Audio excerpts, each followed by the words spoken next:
Bonjour, ici Hello Biblio. Si je vous fais cette vidéo, c'est pour vous parler des derniers livres que j'ai lus. Et il y en a quelques-uns puisque, comme je vous l'ai déjà dit, je déménage. Donc du coup, j'évacue énormément de choses que j'ai empruntées à ma médiathèque. Bon, là vous allez voir que c'est un peu particulier parce qu'on a reçu énormément de nouveautés à la médiathèque. Donc j'essaye de les lire. Et du coup, ma palle personnelle, j'arrive pas trop à la déblayer, mais on va faire ce qu'il faut faire.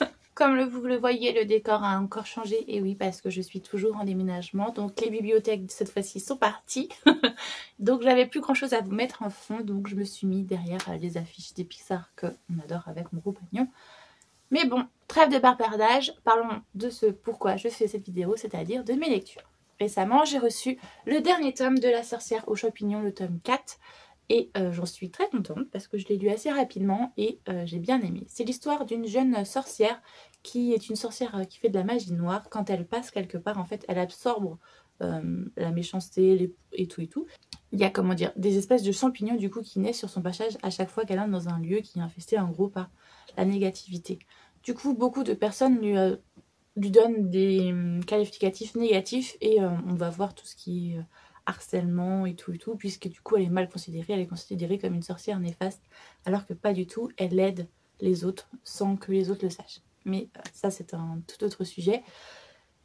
Il va se passer plein de choses et là elle recueille un jeune homme qui est un jeune homme qui fait de la magie blanche et du coup elle va devoir l'aider à développer son potentiel et donc dans ce tome là on découvre justement ce jeune homme et comment il va faire en sorte de développer son potentiel et découvrir les différences entre la magie noire, la magie blanche et tout. C'est plutôt pas mal, les sujets ont l'air de se développer un petit peu et du coup j'ai hâte de voir la suite parce que dans les premiers tomes on a justement beaucoup parlé de rejet, de harcèlement, de mettre à la marge certaines personnes et là du coup on a la vision de quelqu'un d'autre qui ne le subit pas mais qui voit ça, donc du coup je trouve ça aussi intéressant et j'ai hâte de voir ce que ça va donner. On continue les suites avec le tome 16 de Demon Slayer qu'on a reçu à la médiathèque. Que dire sans trop spoiler, c'est l'histoire d'un jeune homme qui va devoir faire toute une quête pour réussir à sauver sa sœur. En gros, ce jeune homme, sa famille s'est fait décimer parce qu'il existe des démons et sa jeune sœur, du coup, s'est fait transformer, c'est la seule survivante de toute sa fratrie. Il va décider, au lieu de tuer sa petite sœur, de justement la garder enfermée et d'essayer de trouver un remède contre ça et de devenir, du coup, chasseur de démons pour trouver le remède qui pourra sauver sa petite sœur. C'est toute une histoire de quête et un petit shonen comme on les aime. Il s'est passé énormément de choses, donc c'est difficile de vous en parler sans spoiler vu qu'on est rendu au tome 16. Mais j'ai bien aimé parce qu'on découvre un nouveau pilier. Les piliers, ce sont les big boss des chasseurs des démons et aussi des nouvelles lunes démoniaques supérieures. C'est pas mal et de toute manière cette série, il faut la lire pour la comprendre. C'est cool et ça se lit facilement. Ensuite, nous avons reçu aussi La Maison des Meiko tome 1 et tome 2. Du coup, je me suis permis de lire les deux d'un coup. Surtout que c'est très frais, c'est très léger. Je sais pas comment vous le... Hop, vous voyez, c'est pas... C'est assez simple. Il n'y a pas énormément de texte, mais assez pour quand même qu'on comprenne l'histoire. Donc c'est l'histoire de cette jeune fille qui veut devenir ce qu'on appelle une Meiko. Alors c'est pas à notre époque, c'est au siècle passé, si je me trompe pas. C'est dans une maison où on apprend à devenir geisha et tout ce qui sont... Enfin, Meiko. Mais du coup je sais pas trop la différence entre une Meiko et une geisha. Ça serait peut-être à étudier justement.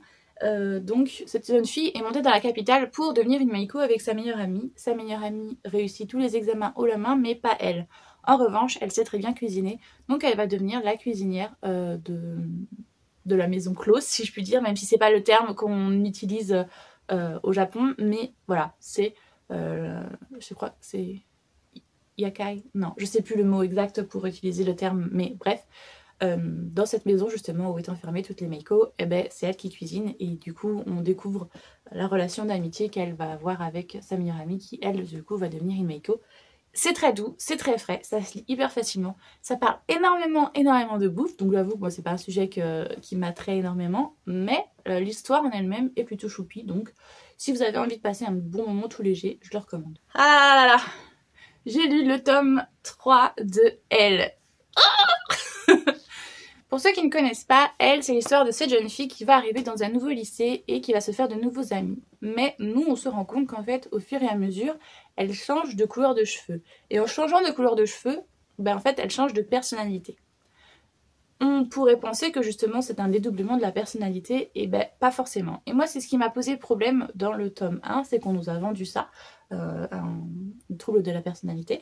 Et dans le tome 2, on découvre que ce n'est pas ça le truc. Donc j'étais un peu mitigée et j'adhérais pas trop. Dans le tome 3 du coup je l'ai lu parce que je voulais savoir où l'auteur voulait en venir. Et oui, mais du coup je suis pas sûre qu'il aurait fallu le montrer comme ça, parce que beaucoup de personnes justement ont cru que ça allait être une BD sur les troubles de la personnalité. Et finalement c'est pas ça. Et j'aime bien l'histoire comme elle est, mais en fait c'est pas ce qu'on nous avait vendu. Donc par contre niveau graphisme, toujours la qualité qu'on adore. Je sais pas si je vais réussir à vous montrer des belles planches. Mais franchement ce genre de graphisme, c'est tout ce que j'adore. Cependant, c'est pas ce que j'aurais cru. Donc c'est une bonne histoire, mais faites attention, si vous la lisez, vous n'aurez peut-être pas ce que vous souhaitez lire. Par contre, le message de fin est très cool et très vrai, et j'ai beaucoup aimé, mais je pense qu'il aurait mérité de ne pas être montré comme ça. Allez, encore une autre nouveauté. Le cœur en braille, que d'ailleurs j'ai vu passer dans des chaînes YouTube ou même des pages Instagram, et que je me suis dit pourquoi pas, quand j'ai vu qu'on allait l'avoir en nouveauté, je me suis dit fonce. Donc le cœur en braille, c'est l'histoire de ce jeune homme qui est plutôt moyen, voire même à cancre à l'école, et qui du coup ne sait pas trop où se situer parce qu'il n'y doute en rien par rapport aux autres. Et il va rencontrer cette jeune femme qui, elle, par contre, est une jeune femme très studieuse, très intelligente, et qui fait du violoncelle et qui est très cultivée. Donc quand ils vont se parler, ils vont petit à petit apprendre à se découvrir, et il va apprendre à découvrir son secret à elle, c'est que, comme vous pouvez le voir dans l'image, elle perd petit à petit la vue, et donc une histoire d'amitié, amour va les lier tous les deux, puisque justement il va essayer de l'aider, et elle en même temps va, enfin en fait ça va être un échange de beaux procédés. Elle va l'aider pour les matières scolaires, et lui il va l'aider dans sa vie quotidienne à cause de la cécité qui arrive petit à petit.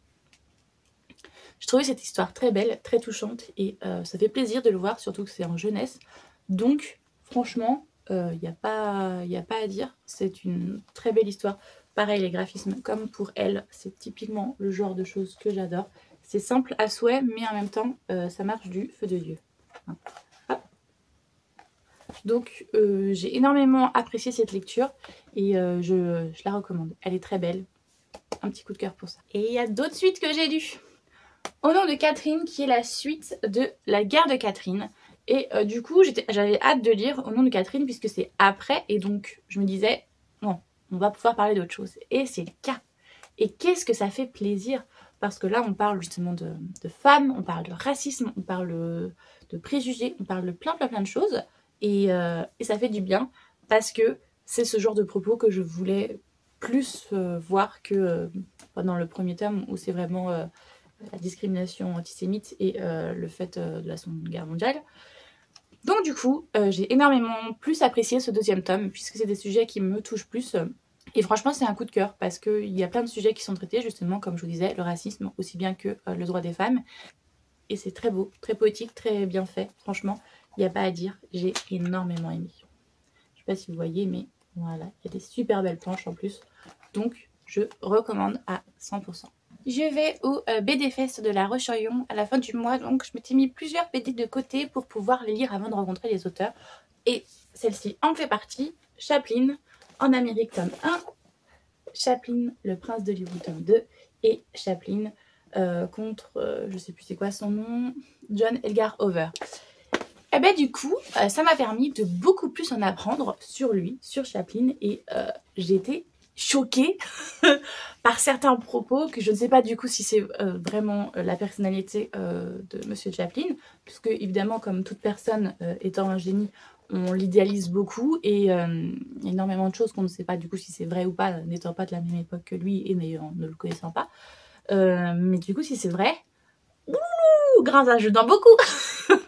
Il y a, donc en fait on retrace tout simplement la vie de Chaplin à partir du moment où il décide justement d'aller aux États-Unis pour devenir l'artiste qu'il souhaite devenir un acteur.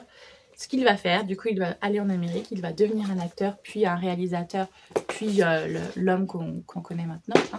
Mais du coup, j'avais un petit peu peur parce que justement, je connais de nom, mais je ne connais pas du tout sa vie. Et là, en découvrant du coup tous ses frasques, toute sa vie privée aussi, j'étais en mode wow, c'est pas du tout le genre de personnage que du coup maintenant je mettrais dans mes références en tant qu'artiste que j'aime. Parce que bien qu'il ait eu des idées novatrices, qu'il ait fait avancer le cinéma et tout, dans sa vie personnelle, il a eu des idées qui ne sont pas du tout en raccord avec les miennes. Donc du coup voilà, énormément misogyne si on veut, enfin pas si on veut, mais voilà. Donc c'est intéressant justement parce que ça met la lumière sur des choses qui ne me plaisent pas sur ce personnage et qui maintenant ne feront plus partie de mes références. Donc voilà. Mais sinon c'est une très bonne lecture. Hein. Il y a... Hop, je vais vous montrer peut-être des plages comme ça. Voilà. Donc c'est très cool. Et je suis très contente de l'avoir lu parce que j'ai appris pas mal de choses sur le personnage. Et voilà, c'est fait. Ça fait partie des BD que je devais lire et donc je les ai lus, je suis contente de moi. Ça arrive pas souvent, mais bon, là je n'ai pas trop le choix en fait.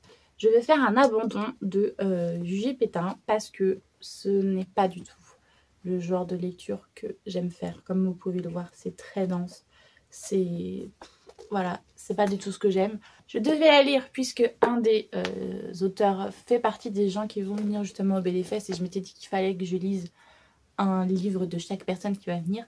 Mais finalement, la fin du mois arrive et je me dis tant pis, j'ai plein d'autres lectures à faire. Celle-là, ça ne m'emballe pas du tout. Donc c'est un abandon.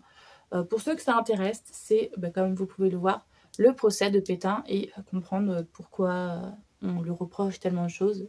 Bon, si vous connaissez un peu votre histoire, vous le savez. Mais voilà, c'est son procès tout simplement. Et je pense que j'ai d'autres lectures plus intéressantes à faire que ça. Donc c'est un abandon pour moi. Autre livre qui aurait pu être un abandon, mais j'ai tenu. J'ai lu La passeuse de mots 3. Alors, pour ceux qui ne connaissent pas, c'est l'histoire d'une jeune fille qui est la fille de la pâtissière du royaume dans lequel elle vit, du roi. Et il va arriver une révolution qui va faire que les choses vont exploser. Il y a un traité de paix qui va être détruit et elle va devoir du coup se retrouver seule, livrée à elle-même. Une espèce de guerre civile va naître. Et par la même occasion, on va lui expliquer que du coup, elle est quelqu'un de spécial. Elle est une élue, si on peut dire. Elle aussi a des super pouvoirs. C'est une passeuse de mots. Et elle va devoir faire toute une quête pour apprendre à gérer ses pouvoirs, apprendre à des nouveaux mots. Et du coup, voilà. Petit à petit, au fil de l'histoire, elle va rencontrer des gens qui vont devenir un petit peu sa bande. Et voilà, un peu un héros fantasy comme on les connaît tous.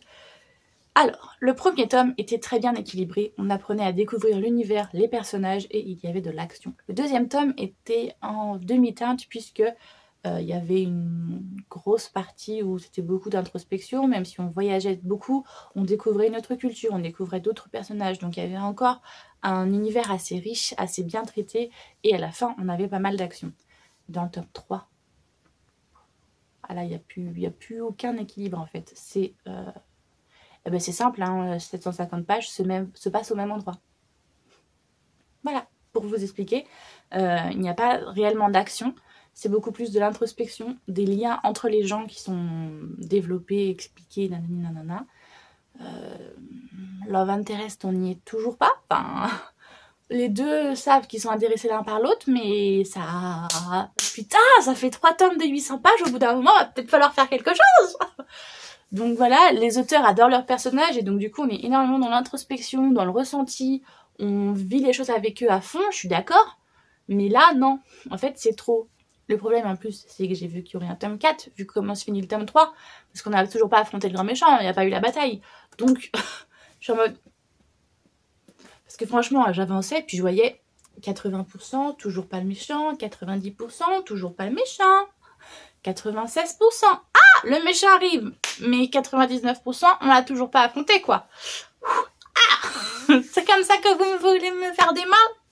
Donc voilà, ça a été, je dirais pas une souffrance, parce que c'est très bien écrit, et franchement, j'ai adoré découvrir plus sur les personnages et tout, mais ça aurait mérité à être plus condensé, et développer d'autres choses, comme de l'action. Là, clairement, c'est un tome où il n'y avait pas d'action, et du coup...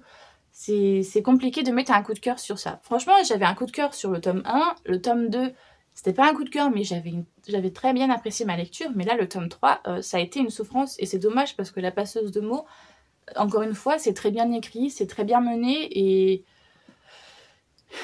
et voilà, je trouve ça très dommage. Mais je pense que ça doit plaire à certaines personnes parce que j'ai pas encore vu énormément de critiques sur le tome 3.